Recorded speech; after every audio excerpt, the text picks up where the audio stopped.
We'll continue with this webinar now on basic concepts that would be helpful, offering spiritual companionship to adult survivors of child sexual.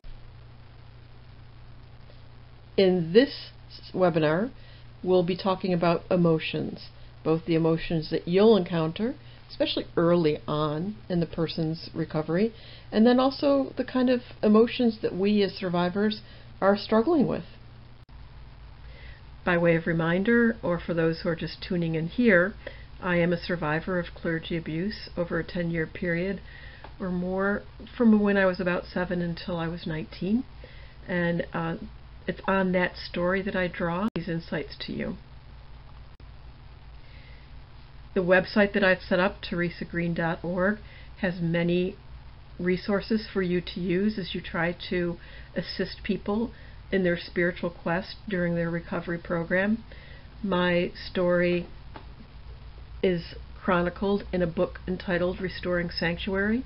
That's also the title of my YouTube channel, where many.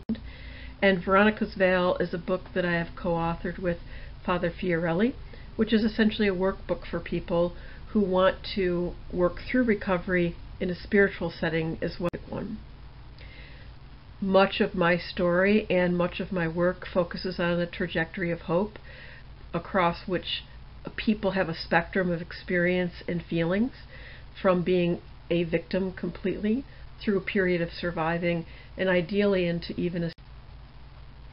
The dialogue that I promote is for people to integrate their faith in Christ into that mix of recovery assistance that they may use, such as therapy, 12-step programs, healing arts, and also through their healing to draw upon graces where they can reconcile themselves to their past, also reconcile within relationships both past and present, certainly reconcile with God, and in some way make peace with or reconcile with.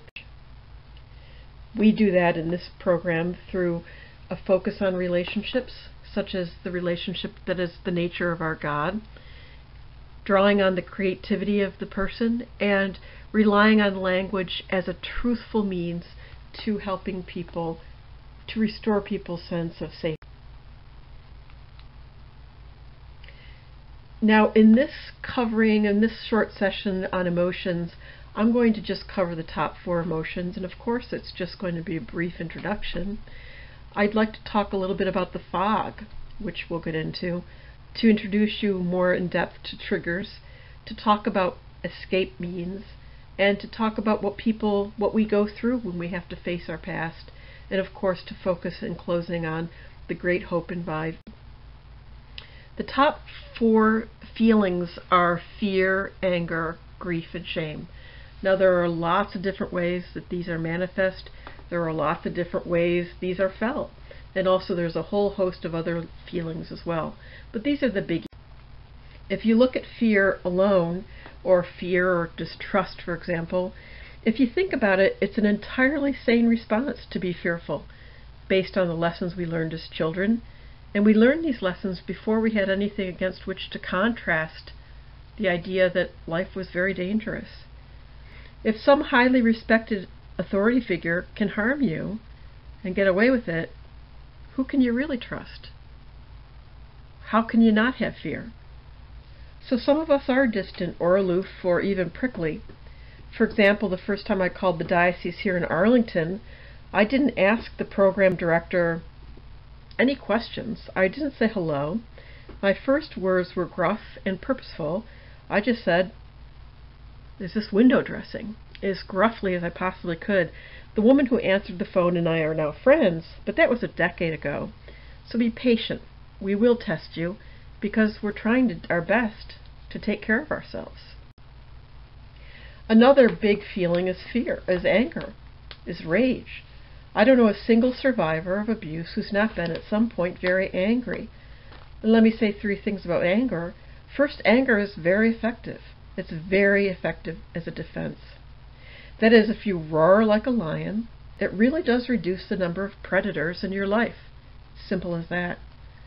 Also, second, anger is the only sane moral response to the evil that was done to me. Oh, that others' outrage hadn't trumped everything that spoke against contending with my abusers. But that was not to be. And third, that anger is going to come in handy when the survivor has to go through the really tough stuff of therapy. Therapy is going to really draw a lot from this person. Anger can be a fuel. So don't necessarily think of it as only a negative. It's really difficult to handle, I'm sure. It is for us too. But be patient. And then there's grief. A lot has died. Our childhood, for one thing, has died. Our family security has died. Our sense of a safe world has died. These are just a few of the many things we must grieve. And as you know from your own personal ministries, grief takes time. Grief cannot be rushed. And it recurs in flashes, at which point we must grieve again in smaller portions, but over time. And for me, shame is the hardest one to talk about because it's the most irrational one. Why would I be ashamed of what happened to me when I'm innocent of it? And yet somehow it is branded upon our spirits. Somehow we come to believe we are no different from the people who harmed us. And a great deal of our work is to make those distinctions between us, our role, and the role of others. But in the meantime, there will be a lot of... And now let's talk about the fog. Essentially, there are different ways of living in a fog. One is to be in denial that it happened. There are some people who repress the memories so much they really don't have the memories consciously. Many of us, most of us, in some way suspend our memory or compartmentalize it. I always knew my memories, but I had kind of divorced it from the emotion just in order to survive it. And we keep those things in compartments until we start to sew them back together, until we realize we can't live divided within ourselves, until we can connect the anger and the grief and the fear and the shame to the events. Until we can put them together, we can't let them float away. They're very much more in power over ourselves. But to walk into that is to create our own confusion. In a way, grace brings us to a point of psychic dissonance, where all of a sudden the way we've set up our life to cope with this horrible experience no longer works. And what happens is we need help. Most particularly, the grace of God can be very important at this time. Now, one of the things that we face, and sometimes get a little worse when we're actually moving toward therapy, moving toward facing the past, is that many things can trigger us. Sight, smells, something we taste or touch, certainly things we hear. For example, having been abused by clergy, the smell of incense could make me really ill.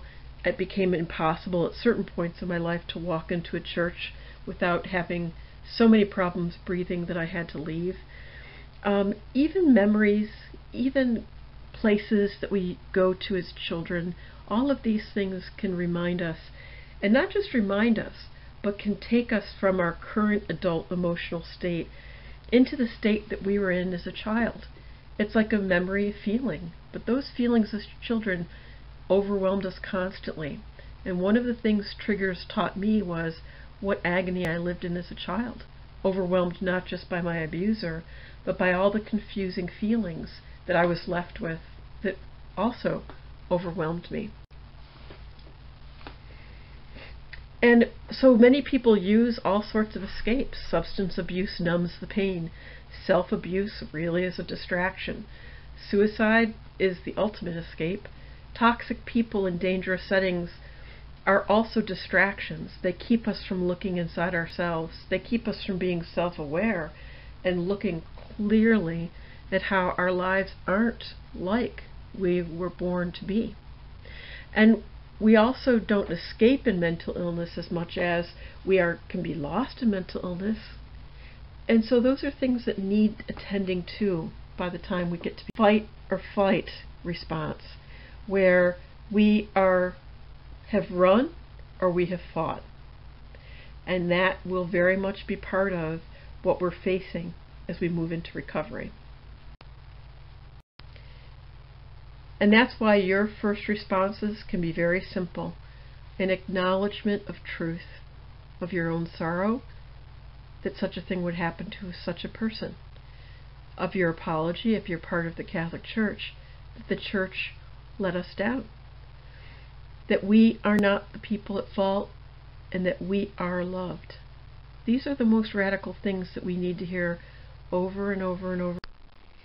So those are just a few emotions that we walk into our early encounters with, and they're certainly the emotions you may pick up on when you're talking with us. Now we'll look at some goals that are reasonable to expect under the circumstances. And just as a reminder, there are all sorts of resources on teresagreen.org for you, also for survivors and their families. On YouTube, there are a number of videos that you might find useful, including a brief review of the reforms and amends that the Catholic Church has done to date. And then there are my books, Restoring Sanctuary and Veronica's Vow. So thank you. Thank you for your time and your interest. Once again, here is my email address for ideas, suggestions, compliments are welcome, criticisms, or anything else you want to join and share. Meanwhile, God bless us, one and all.